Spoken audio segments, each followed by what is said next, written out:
The Almeria district of southern Spain, once the barren backdrop for spaghetti westerns. The people here used to be dirt poor. But these shimmering lakes of plastic have changed everything. Fruit and vegetables for the tables of Northern Europe now thrive in hothouse conditions. The story goes that a local farmer discovered the method accidentally when a stray piece of plastic flew onto some grapes. He then put his whole crop under plastic, and so did all his neighbours. El Ejido, once destined to be an economic backwater village, is now thriving. And with the newfound affluence has come enormous social change. There's a development everywhere, and business is booming as farmers expand their lucrative hothouses. But too much spare cash can have negative effects. Gavin Scott tells the story of El Ejido. Maria Delgado Torrecilla is 36 and has 3 children. Her husband, Alfonso, has 2.5 hectares under plastic, which give him an income 3 times that of the average Spanish farmer, about $15,000 a year. He has an expensive television, and a video recorder, and a van.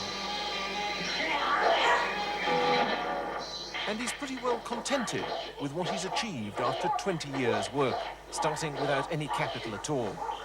He's particularly pleased that his family have the sort of home and life he wanted for them. But he has huge bank loans, which can only be serviced as long as he keeps producing. And like everyone else in El Ejido, he knows there is a dark side to all this prosperity. As evening falls in the area, the whiskey bars, the casinos, and the whorehouses get ready for business. There are plenty of people eager to relieve the farmers of the money their greenhouses produce. Alcoholism has become common, and venereal diseases are now rife in the area.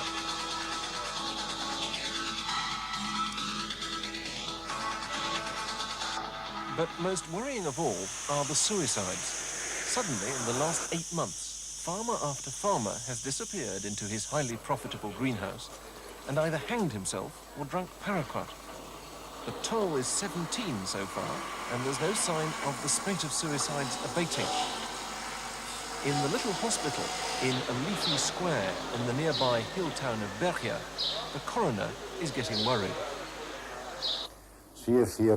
There has been a spate of suicides. The people here don't seem to be able to cope with their rapid economic development. They don't have the cultural background to manage it. There are enormous psychological pressures on these people that they just aren't equipped to cope with. And so they drink the pesticides. In committing suicide, of course, the farmers of El Ejido are disobeying one of the most fundamental commands of the church. And it's clear that the church is by no means the center of life in the village. The priest, Father Francisco Fernandez Lao, believes that this is one of the factors causing the suicides. These people come from a very religious background, but their spirituality has been going downhill. They earn an awful lot of money and work an awful lot of hours. And this has led to a decline in their family life and their human values. And too many marriages have been destroyed by the pressures created by their debts, which are huge. Certainly, debt plays a major role in what's happening in El Ejido. Even those who don't have to borrow money to buy their land in the first place have had to borrow to build the greenhouses, and borrow again for the seed, fertilizer and insecticide to stock it. There are some 27 banks in the town. The manager of one of them, Banco Central, is Francisco Cardona. It's true some of our clients have died in strange circumstances, heavy debts, and we've had to assume it's been suicide. Suicides associated with economic problems occur everywhere. It's perfectly normal. A lot of people come to this area expecting a gold rush, didn't realize the amount of work involved, and just couldn't cope. The vast majority are able to meet their repayments. There's always a minority who can't. They either sell up or leave or go bankrupt.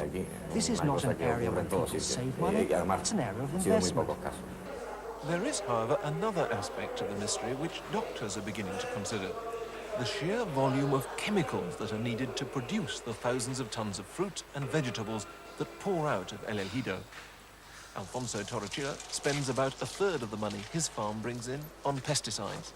He totes sack after sack of poison out to his greenhouses and spends hour after hour in the intense and claustrophobic heat spreading them on his plants by the simplest methods without any form of protective clothing and ending up thoroughly dusted with whatever preparation he's putting down. He doesn't worry much about it himself, but at least one local doctor has begun to be alarmed at the sheer variety of diseases that are being brought on by the combination of poisonous chemicals and acres of stifling plastic. There are 3 types of condition associated with working with insecticides in greenhouses. Some are linked to a sort of intoxication, like taking the poison into the system. Others are produced by the stuff getting on the skin and in through the pores. And yet more come from simply breathing it in and it getting into the lungs. Some people talk about the negative psychological effects of working day after day in the greenhouses, but I'm not qualified to talk about that. Certainly, the psychological effect is easily imaginable when you see the people of El Ejido at work in a miasma of chemicals inside those huge plastic ovens, knowing that they're locked in there by a combination of the need to pay off their debts and the never-ending desire for the products that a consumer society is all too ready to offer them. It's not at all difficult when you're here to see why some people decide that the only way off the treadmill is to jump.